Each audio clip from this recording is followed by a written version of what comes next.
pessoal, essa é a Safira, essa professora que me tem um celular de tudo esse...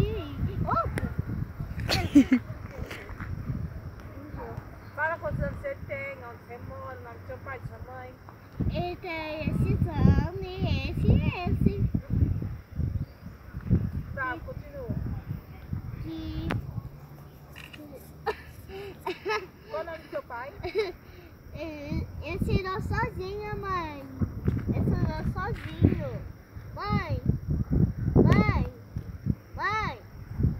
Ensinou sozinho a foto.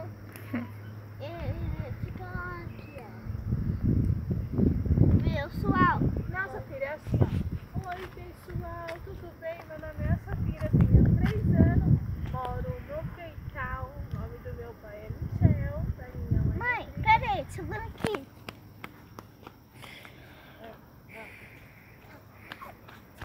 Não, coisa. Vai? Oi, pessoal, essa é a Safira, que a gente mora perto Feital? do Feital. Eu tenho 3 anos. Que meu pai é Marcelo.